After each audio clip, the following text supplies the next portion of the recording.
Está aquí con nosotros Gustavo López, el subsecretario general de la Presidencia. Gustavo, gracias por venir. No, buenos días. Muy amable. Bueno, claramente lanzado en la candidatura a jefe de gobierno de la ciudad, sí. vía afiche, digamos. Claramente lanzado. Tu vocación es ser jefe de gobierno. Sí. Tenés un desafío con la ciudad, digamos. Sí, tengo un desafío. Fui 4 años funcionario de la ciudad en la gestión de Ibarra, 2 años como subsecretario y después algo más de 2 años como secretario de Cultura.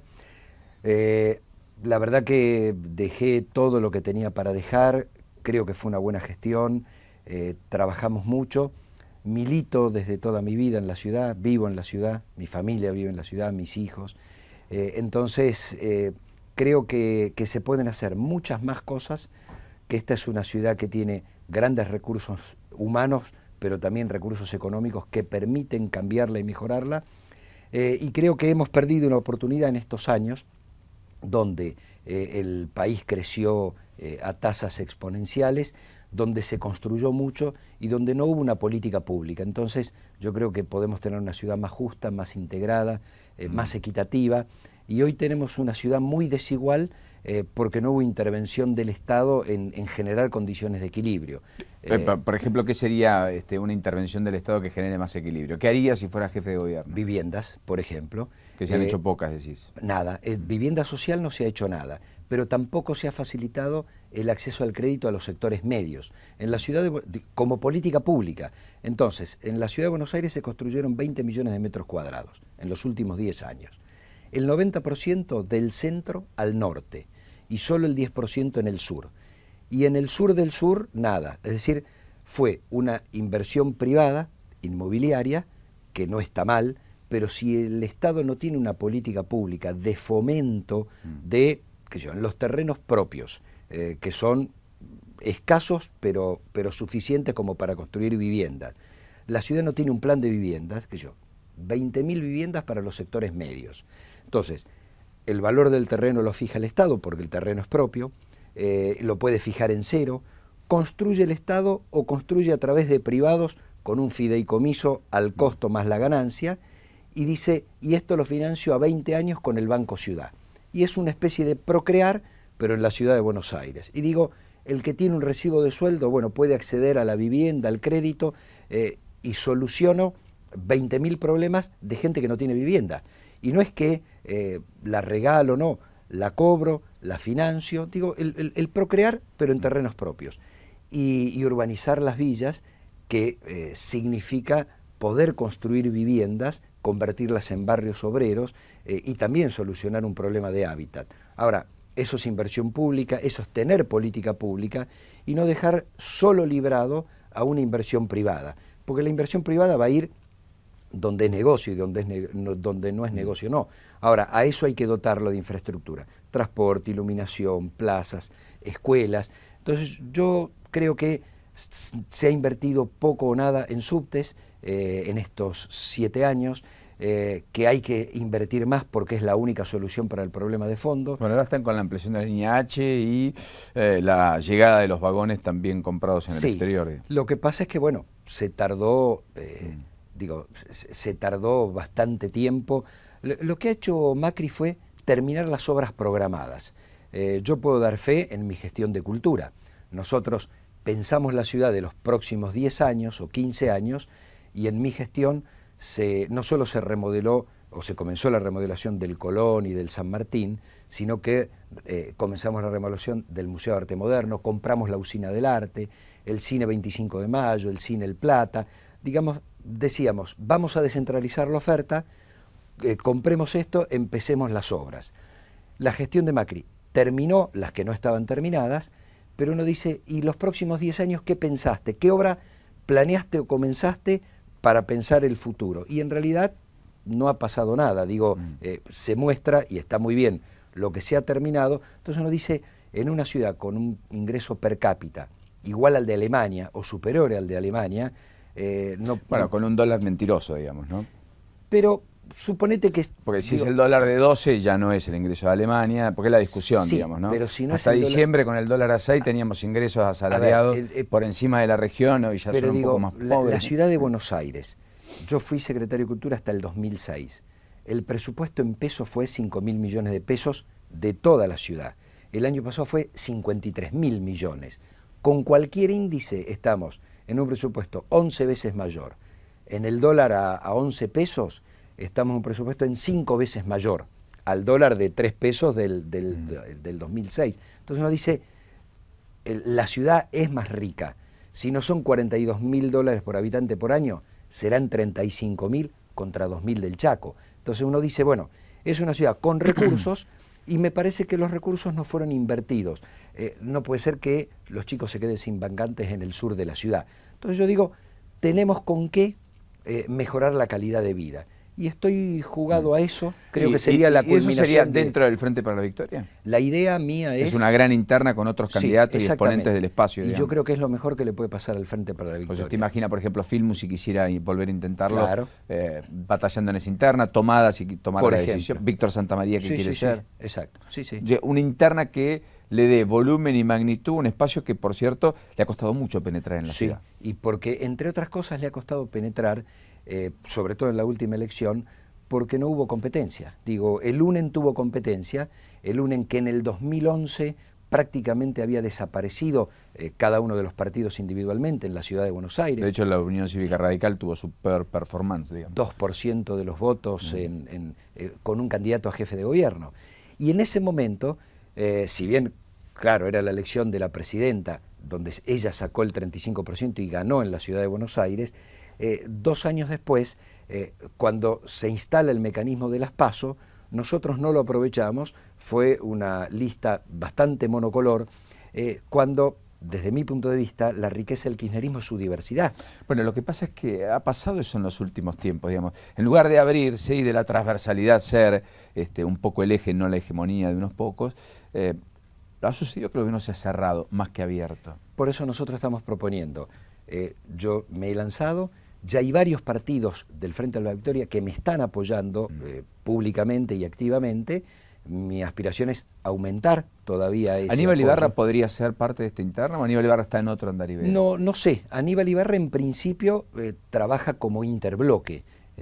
Como yo formo parte de un gobierno nacional y además creo en estas políticas, lo que digo es que sea la ciudadanía quien decida quién cree que mejor lo puede representar coyunturalmente. Entonces, la competencia es entre los que más o menos tenemos una visión de ciudad. Podremos discutir plataformas. Yo estoy haciendo un trabajo de no solo recorrer todos los barrios, sino de dialogar con todos los sectores. Me he reunido con FECOBA para ver el problema de los comerciantes y de la pequeña industria. Me he reunido con todas las áreas de cultura, esto es, Argentores, Asociación Argentina de Actores, Sindicato de Músicos. Bueno, provengo de esa actividad como gestor cultural, pero me he reunido con Carta Abierta, me he reunido con la Asamblea Permanente de los Derechos Humanos, con comerciantes de Villa Urquiza, y la pregunta, digamos, yo les cuento la idea de ciudad, esta cosa más que viva donde uno viva debería tener los mismos servicios y las mismas oportunidades, pero le preguntamos sus problemas, porque la idea es llegar con una plataforma que refleje las soluciones en cada área. Tellerman también podría ser de la partida. Podría ser de la partida... Porque es el candidato de Scioli o uno de los candidatos de Scioli. Pero la idea es competir dentro del Frente para la Victoria y que sea con propuestas, con candidatos y con personas que tienen larga trayectoria, currículum, porque tenemos recursos humanos como para decir podemos hacer la mejor gestión.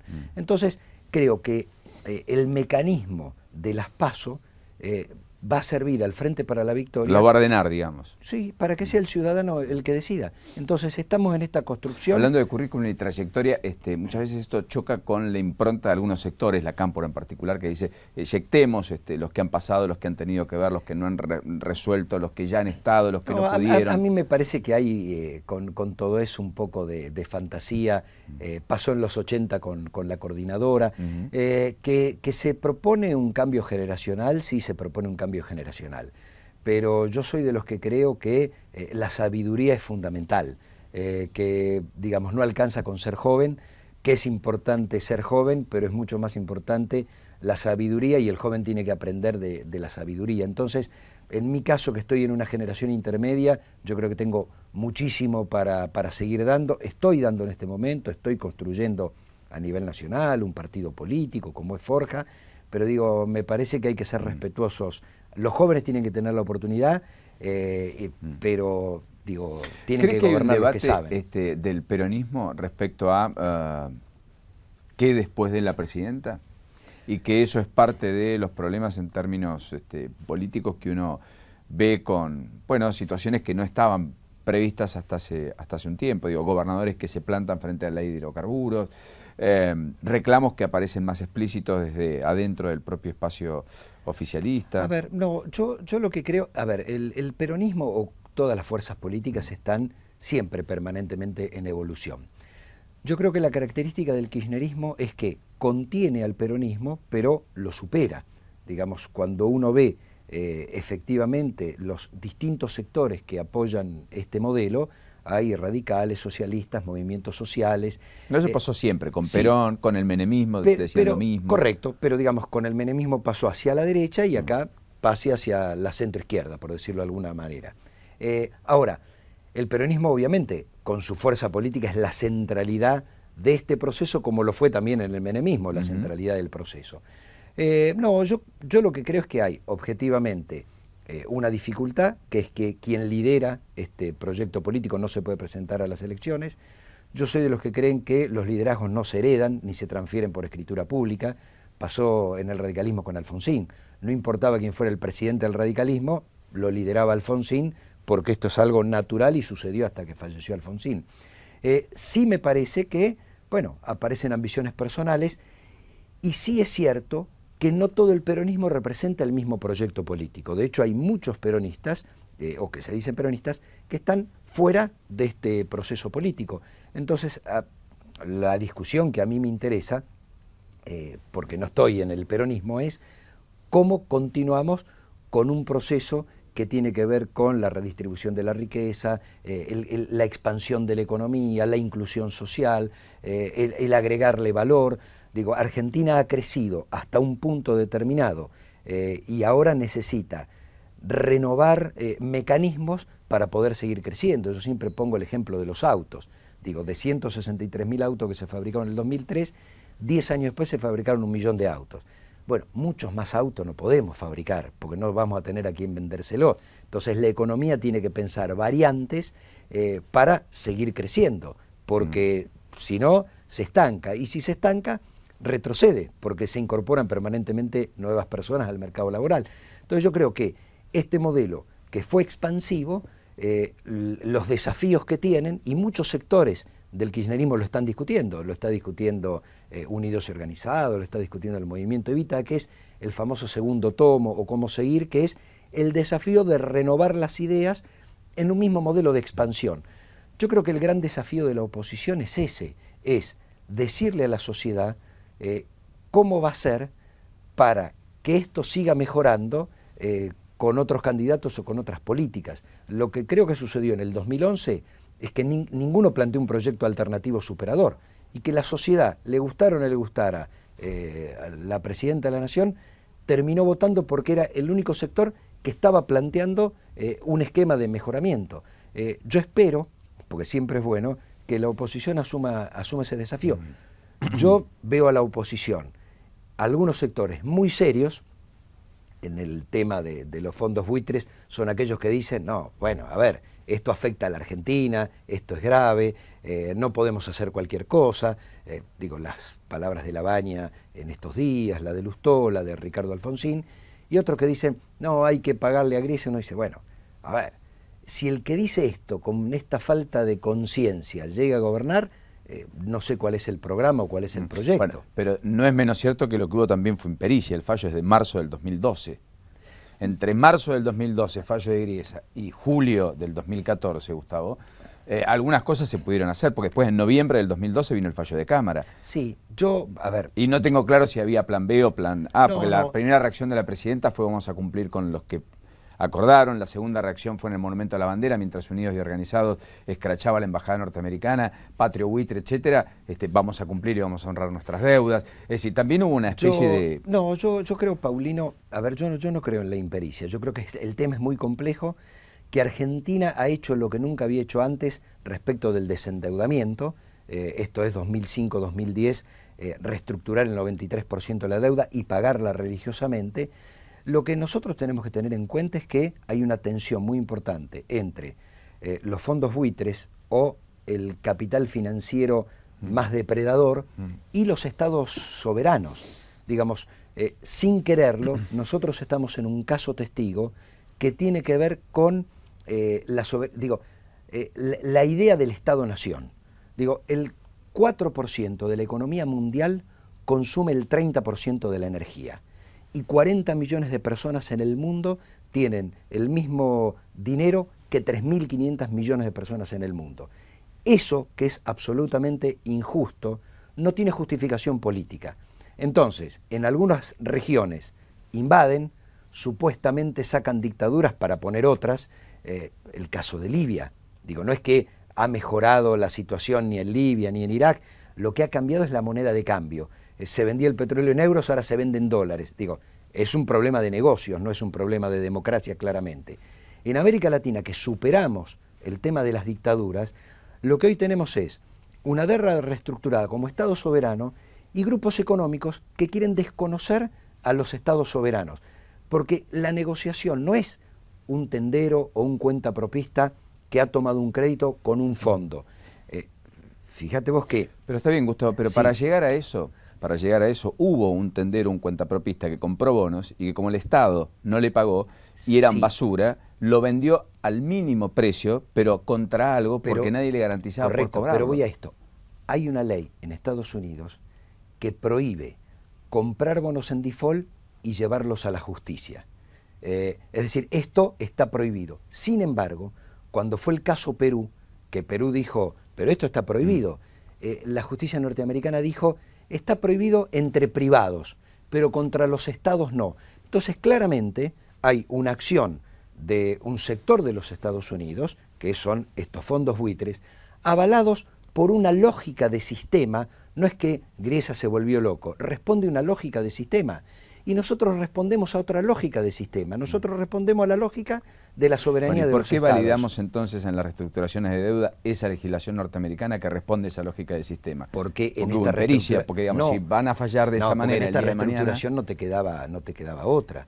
Digo, yo te acepto que no quedaba otra. No quedaba otra en la reestructuración. Es el ejemplo perfecto. Ahora, 10 años después de estar en el poder, en el 2013, porque en 2005 entiendo, recién llegan, están sin pagar, tienen que buscar. A ver, pero 2013, una quita del 70% de la deuda. Por eso digo, está muy bien. 2013, tenés Vaca Muerta. Descubriste el yacimiento hidrocarburífero de gas no convencional número 2 en el mundo, digamos. Te da sustentabilidad energética por 50 años, autoabastecimiento en 10 y haces bien las cosas.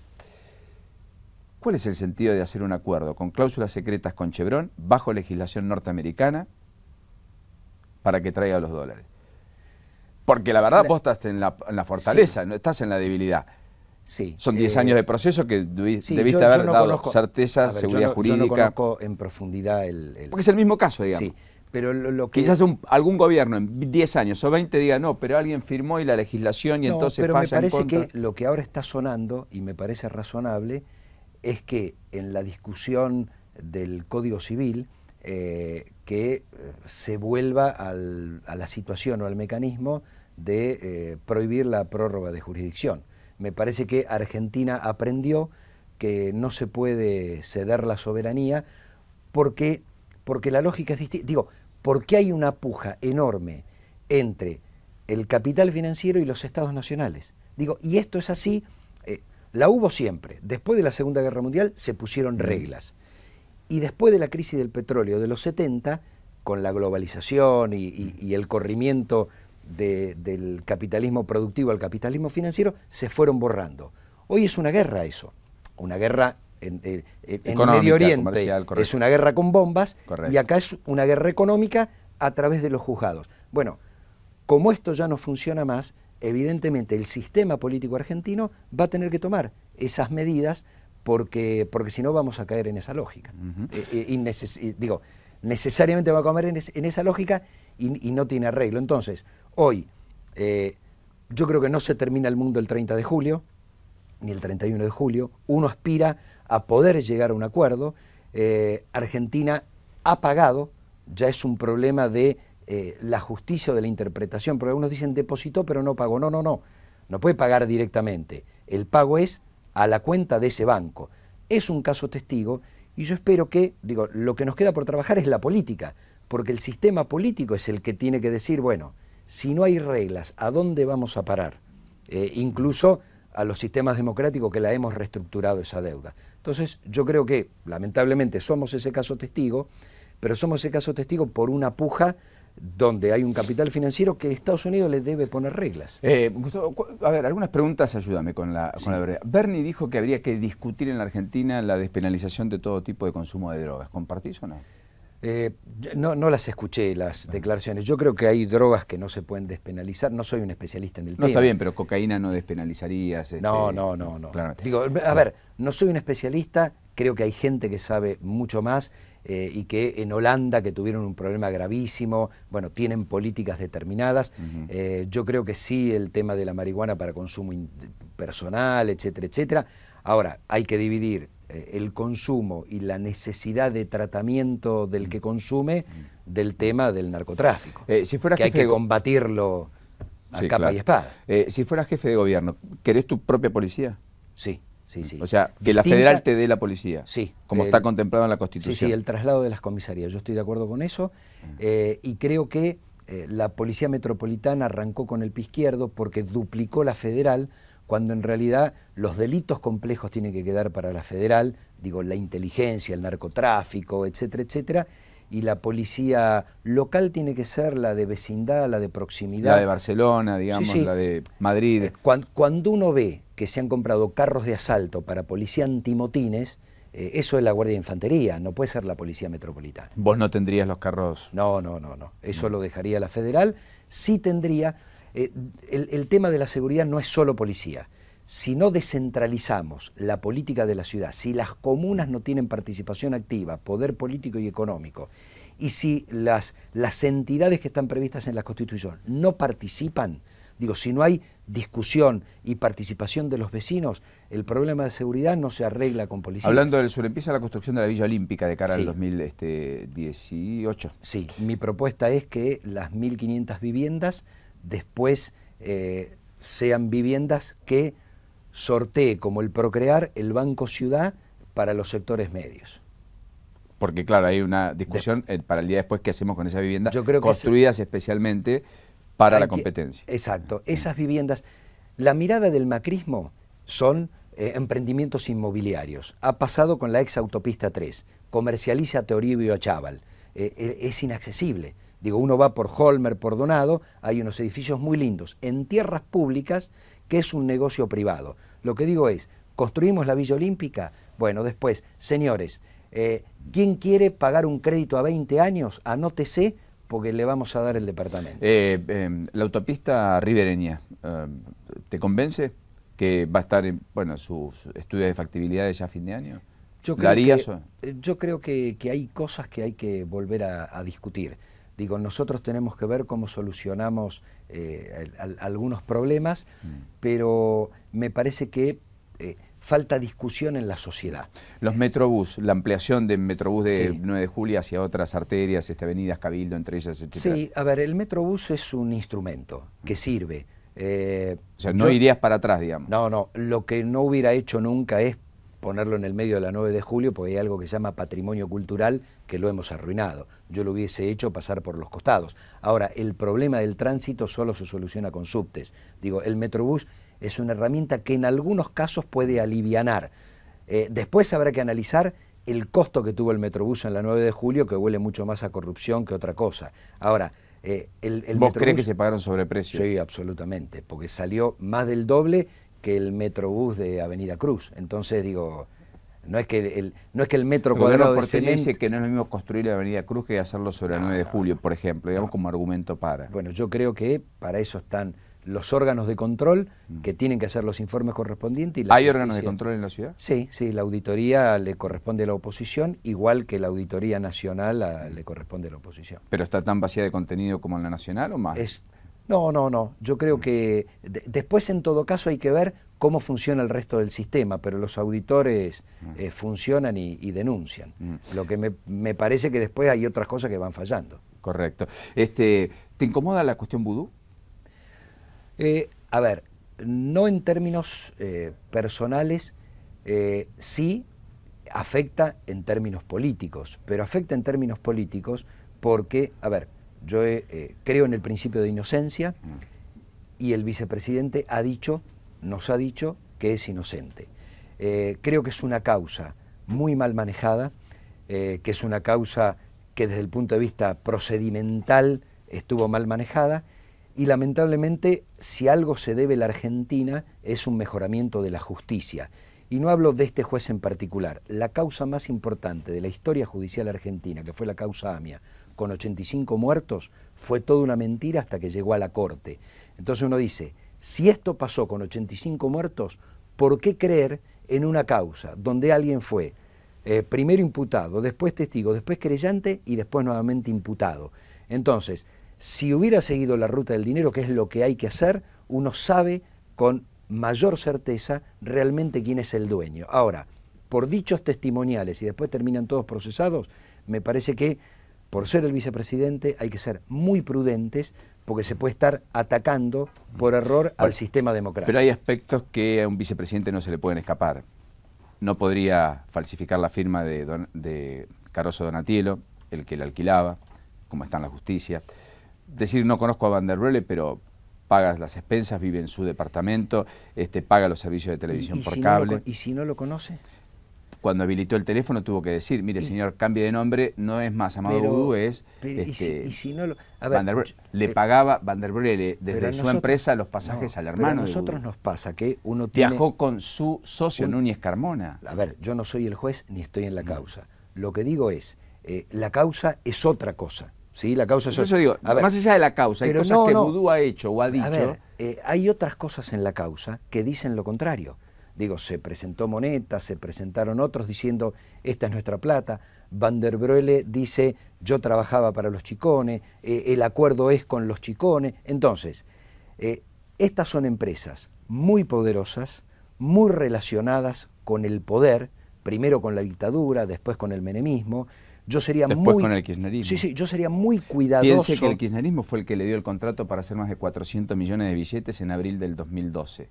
A ver, acá hay una pelea entre... Los papeles del Frente para la Victoria, las boletas se imprimieron en acuerdos con... La verdad que eso, no, digo, Santa Fe, Bonfatti las imprimió en Bold, que es la competencia, y yo no voy a sospechar del socialismo santafesino porque las imprimió... No, pero se le dio una empresa que estaba en quiebra. No, a ver, todavía... La diferencia entre Bold y Chicone... No, yo lo que digo es, Paulino, hay que ser muy cuidadosos, porque se trata de la figura del vicepresidente. Entonces... No estoy de acuerdo, lo que pasa es que el que no ha sido cuidadoso es el vicepresidente. Y terminamos hablando de un vicepresidente invalidando aspectos muy buenos de un gobierno, probablemente, o no, pero que en cualquiera de las cosas salpican. A ver, pero si uno está en la tapa de los diarios todos los días y... Pero olvídese de Clarín, de La Nación, olvídese de que esté todos los días. Pero yo vuelvo a repetir. Porque hay un hecho que hace que esté. Bueno, después que esté todos los días hay que ver si el hecho es así, porque esto es lo que nos dicen que es. Y si los si los diputados no saben a quién les propieron Chicone. Moneta dice que... ¿Y por qué no vamos a ver de quién es realmente? ¿Por qué no siguen la ruta del dinero? Si es sencillo, esto no es que se pague en ventanilla, no es que alguien fue con 50 millones de pesos y pagó. Digo, acá hay transacciones bancarias, financieras, electrónicas. Digo, hay que seguir esa ruta y vamos a saber de quién es la plata. Bueno, es que ahí es donde aparecen Núñez Carmona, Van der Broele. Pero lo que Moneta aparece después. No, pero Moneta dice, este soy yo. A ver, ¿yo sabe por qué no le creo a los chicones? Porque si ellos tuvieran razón en el juicio, además se quedan con la plata del... Digo, hay millones en juego y me parece que están detrás de los millones. Ahora usted me puede decir, bueno, esto no es así. Bueno, es mi opinión. Entonces, como no conozco y nadie sabe exactamente de quién es la plata, mejor que la justicia lo investigue y mientras tanto cumplamos con los preceptos constitucionales. Porque estamos hablando del vicepresidente en un país donde todos juegan a la política, la tapa de los diarios juega a la política, y donde la justicia ha demostrado, lamentablemente, que también lo hace. Entonces, la Corte, en la que confío, yo puedo coincidir o disentir con fallos de la Corte. Lo que debo decir es, no se ha sometido a ninguna presión, ni del poder político, ni del poder económico. Ahora, el resto de la justicia ha estado condicionada o ha jugado abiertamente en favor... salvo la Corte, después el resto todo es discutible, y si Sí, usted en términos judiciales. Exacto. Y hay jueces buenos y jueces malos. Ahora digo, esta justicia, que en la causa AMIA, vuelvo a repetir, dijo que había sido un agente, inventó todo, y en el medio murieron 85 personas, a partir de allí yo sería mucho más cuidadoso, dejaría que actúe, pero con esta prevención. Ojo, que en principio no les creo demasiado. Gustavo, lo último, volviendo a la ciudad y a Sí. lo que lo convocamos, ¿tiene la fórmula? ¿El vice? ¿La vice? Sí, pero todavía no me dio el sí definitivo. Y es una mujer, mire que Es son una difíciles mujer, para es decir. una mujer. Bueno, Es que una tenga mujer. suerte entonces. Gracias. Gracias, Gustavo López. Hasta la próxima. Gustavo López, subsecretario general de la Presidencia, aquí con nosotros.